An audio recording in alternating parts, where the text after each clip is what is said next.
Bonjour à vous, mes hockey fans, et bienvenue à un autre aperçu 2024-2025 de la LNH. Et aujourd'hui, on s'attaque au Utah Hockey Club. Pas le choix de le dire en anglais, parce que je veux dire, en français, ce serait le club de hockey. Mais comme le nom déposé est vraiment juste Utah Hockey Club, on va y aller avec Utah Hockey Club. Utah Hockey Club est un nouveau club de la LNH qui a acheté des anciens joueurs d'un ancien club de la LNH. Alors, pour démêler le tout, pour ceux qui ne sont pas familiers avec le dossier, eh bien, en fait, le Utah excusez-moi, le Utah Hockey Club, son propriétaire, Aaron Smith, a acheté les contrats des opérations hockey des Coyotes de l'Arizona.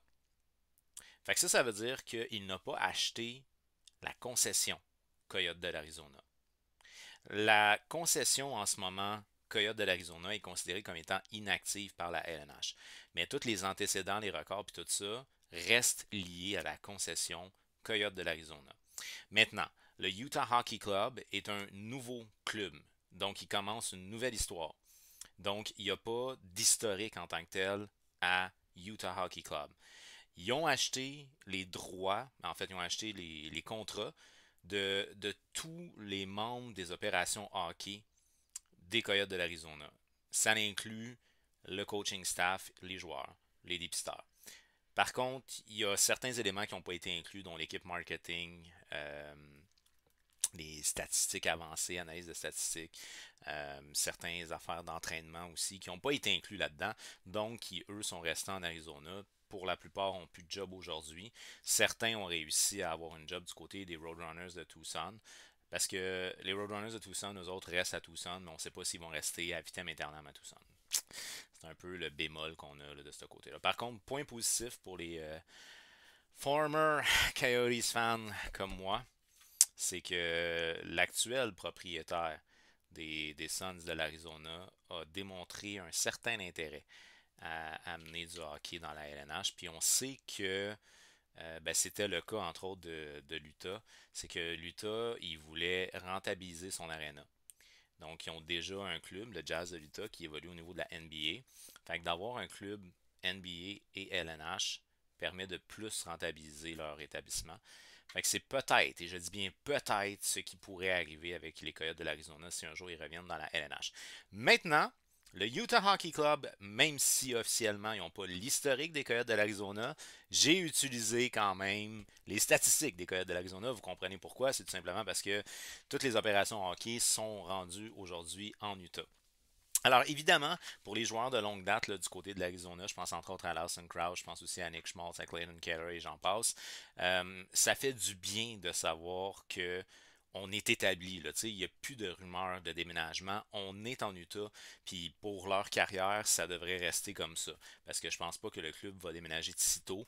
Dans le cas de l'Utah, on veut investir pour agrandir notre stade. Parce que là, en ce moment, c'est un peu compliqué au niveau de l'aréna. Il y a des espaces. C'est vraiment un aréna qui a été fait pour le basket. Fait qu'il y a des espaces où tu vois pas bien. Fait que là, on est censé adapter LNH là, par rapport à ça. Mais ça reste mieux quand même. Ça reste mieux que le fameux Arizona State. Arizona State University, c'était le Mallet Arena. Ça reste quand même mieux que le Mallet Arena. Mais bref, tout ça pour dire, c'est qu'au moins là, on a la tête tranquille. On sait qu'on va rester en Utah. Les joueurs apprennent à connaître la place déjà, là, mais sinon, c'est pas tellement loin en by the way. L'Arizona, c'est collé sur l'Utah. Donc, ils apprennent à connaître la place. Bon, ce qu'il disait là, qui était un peu compliqué dans le cas de. C'est André Tourigny qui expliquait ça sur les ondes de BPM Sport. Il expliquait qu'il y a, excusez-moi, il y a des joueurs qui avaient inscrit leurs enfants, exemple, à l'université ou dans certains cas étaient inscrits dans des clubs professionnels, ben pas professionnels, mais des clubs genre académiques, là, sportifs.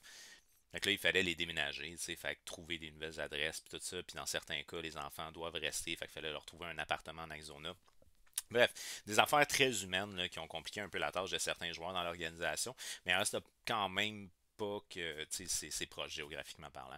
Fait que là, ben, c'est sûr que pour ce qui est de ces joueurs-là, ben, c'est un renouveau, c'est des nouveaux partisans, c'est un nouvel environnement, c'est tout est nouveau. Puis moi, de mon point de vue en tant que fan des Coyotes de l'Arizona, ça me brise le cœur que l'équipe ne soit plus là, mais je suis tellement, mais tellement content pour des joueurs comme Clayton Keller, Lawson Krause, Nick Schmaltz.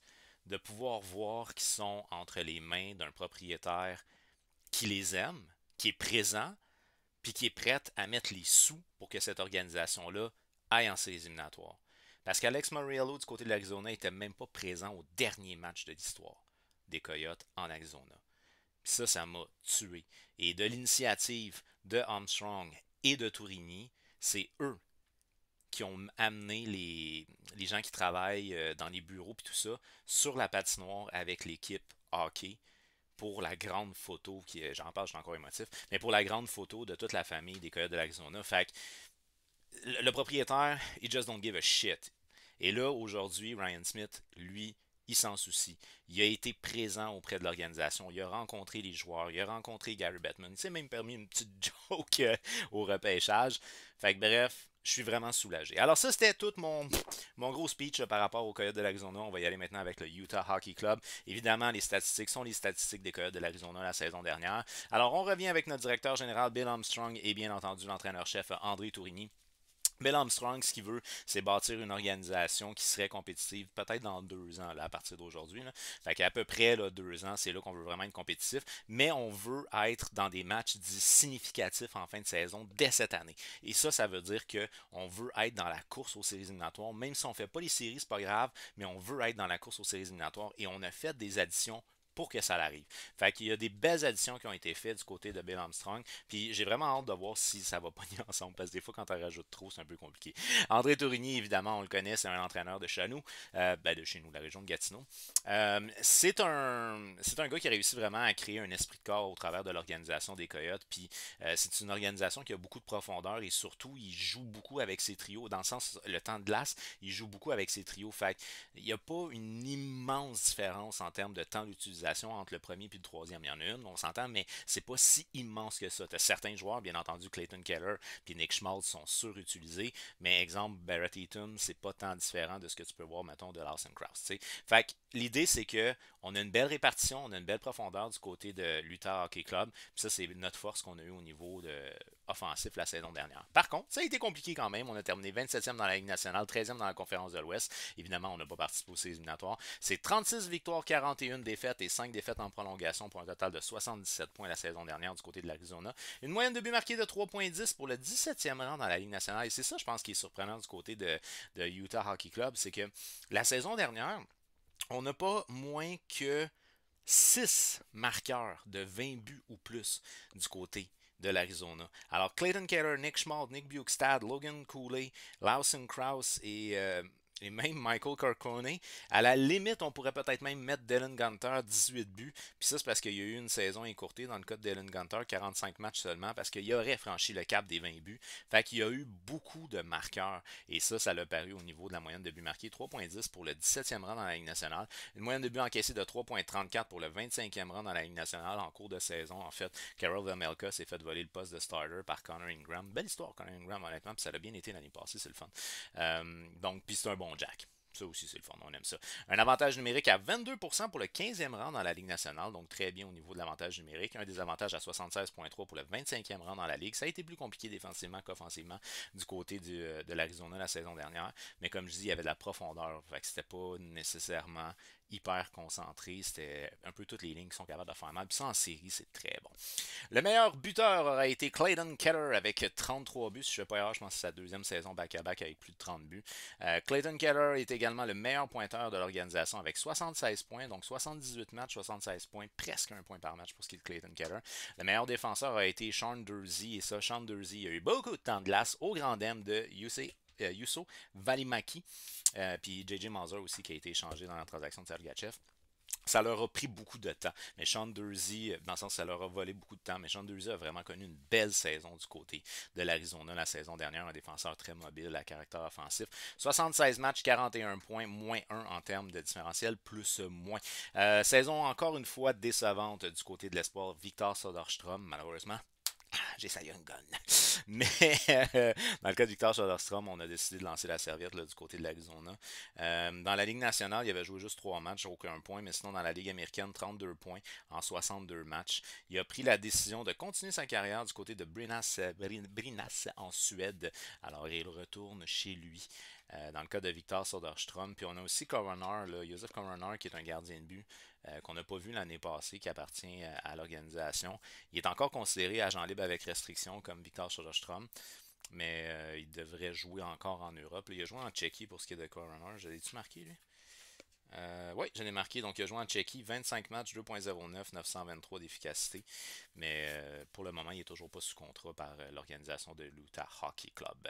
Maintenant, on va y aller avec les 3 espoirs. Et là, qu'on s'entende, parce que j'aurais pu vous parler de Josh Dunn, bien évidemment, le fils de Shane Dunn. J'aurais pu vous parler aussi de Matt Valilta. Mais j'ai décidé d'y aller avec les 3 espoirs peut-être les plus recherchés au niveau du Utah Hockey Club. Alors, premier espoir, on va parler de Tige Iginla. Tige Iginla, il a 18 ans, c'est un ailier gauche qui a évolué au niveau de la Ligue de l'Ouest dans la LCH. Et en 64 matchs, il a 47 buts, 37 passes, 84 points pour ce qui est de Tige Iginla. C'est un joueur qui est réputé pour ayant un très bon hockey IQ, donc une bonne intelligence hockey dans sa lecture de jeu, impliqué physiquement et avec un excellent tir. C'est le fils de Radom, bien évidemment. C'est un joueur qui était fier, il était vraiment fier d'avoir été sélectionné par Utah, puis tant mieux parce que je pense qu'il peut avoir une très très belle carrière. Il mesure 6 pieds et il pèse 192 livres à 18 ans.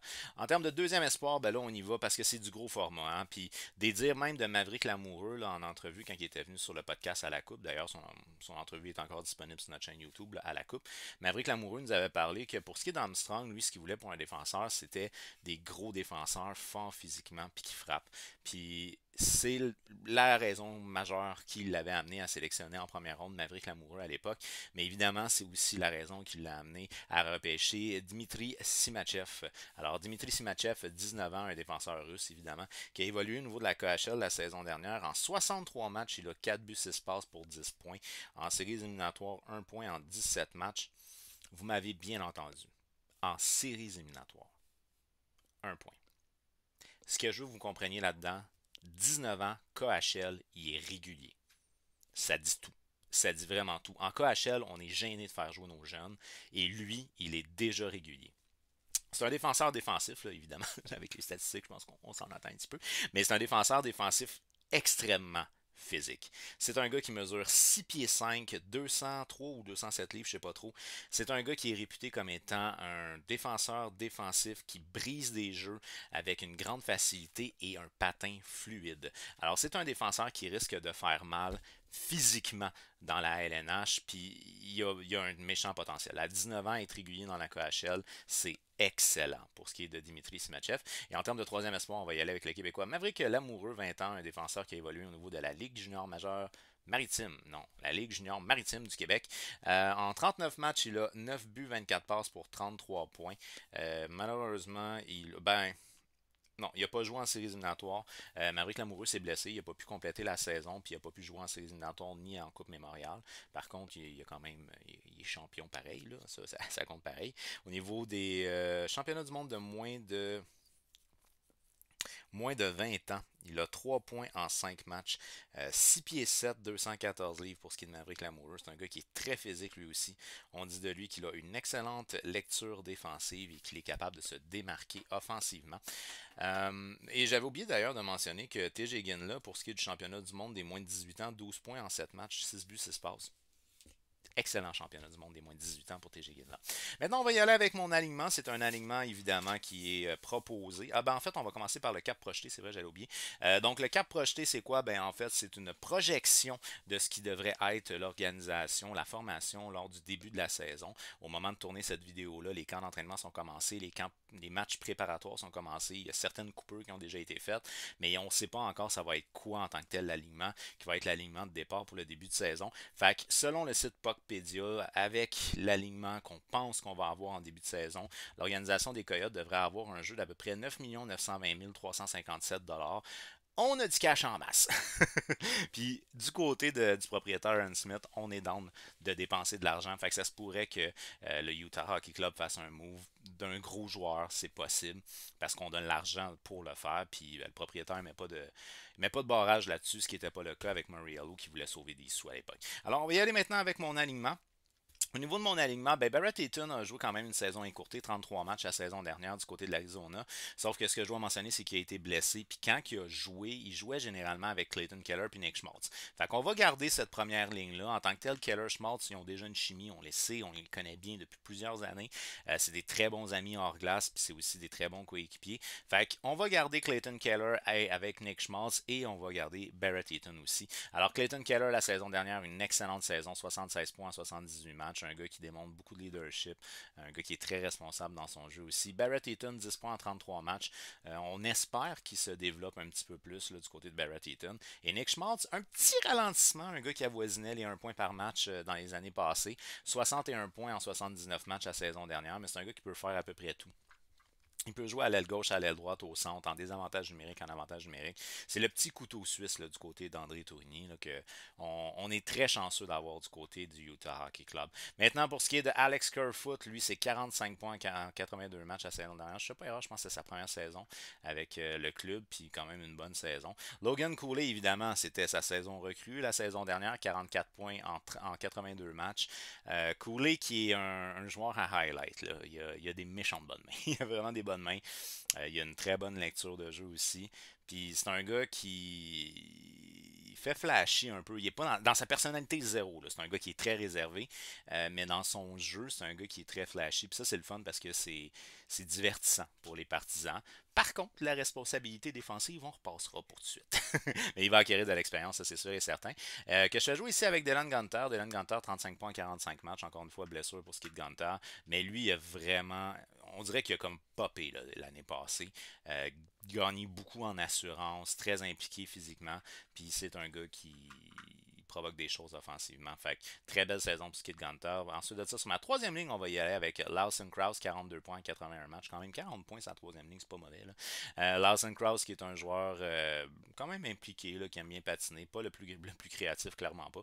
Mais c'est un joueur quand même assez opportuniste. Là. Il fait partie du groupe là, des 6 qui ont franchi les caps des 20 buts la saison dernière. Qu'on fait jouer avec McBain, 26 points en 67 matchs la saison dernière. Et Mathias Machelli, 57 points en 82 matchs. Un petit joueur. Un joueur très rapide, Mathias Machelli. C'est un gars qui aime ça. Il aime la possession de rondelle, puis il aime beaucoup bouger avec la rondelle.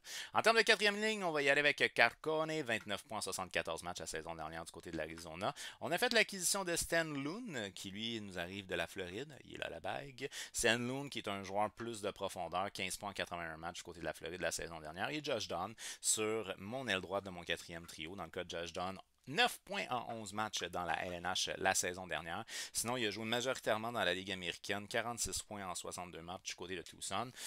C'est un joueur qui pousse vers l'attaque. Il aime ça rusher vers l'attaque.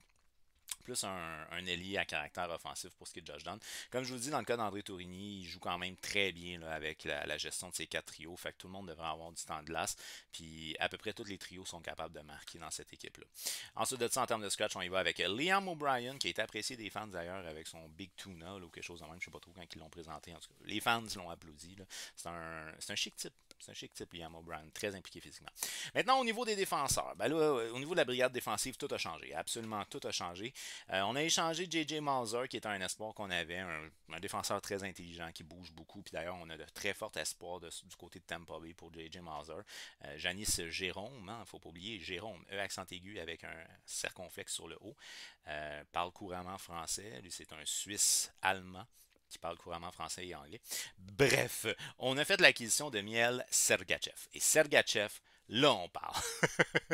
Du côté du Utah Hockey Club, 34 points en 19 matchs la saison dernière à Tampa Bay pour Sergachev. On a vraiment mis la main sur un défenseur qui est un défenseur mobile, qui lit le jeu et qui est très fort physiquement. C'est un gars qui aime plaquer. Il n'a pas peur du jeu physique. Puis c'est un gars qui provoque des choses offensivement. Fait autant qu'il a joué un rôle important du côté de Tampa Bay, il va en jouer un d'autant plus important du côté de l'Utah. Ça, c'est sûr et certain. Il s'en va, même que, à la limite, je pense que cette transaction-là et cette signature-là sont vraiment pour jouer avec ces gars-là. Je pense vraiment qu'on a été chercher Sergachev pour jouer avec Sean Durzi. Sean Durzi, la saison dernière, ça a été le meilleur défenseur offensif, mais quand même, 41 points en 76 matchs la saison dernière. Mais c'est un gars qui a montré de très belles choses. Puis ça va être deux gars qui vont patiner beaucoup, là, sont fluides sur leur patin. C'est une belle défensive, puis Sergachev va vraiment pas perdre du jeu physique. En termes de deuxième pairing, on va y aller avec Yusuf Valimaki. Valimaki qui avait connu une meilleure saison l'année d'avant du côté de l'Arizona, 17 points en 68 matchs. On s'entend, c'est so-so pour un gars qui est un défenseur mobile puis qui se porte vers l'attaque. On fait jouer avec Marino. Et dans le cas de Marino, lui, c'est 25 points, 75 matchs du côté du New Jersey la saison dernière. Pas nécessairement très vieux, on s'entend, il y a 29 ans. 27? 27 ans, excusez-moi.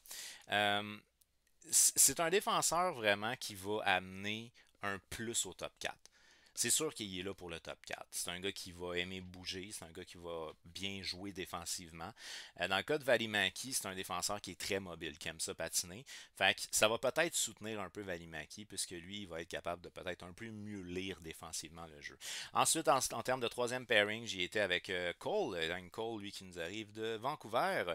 En 78 matchs la saison dernière, 11 points. On parle d'un défenseur vétéran de 35 ans, que je fais jouer ici avec Castle Ring qui est drôle un peu.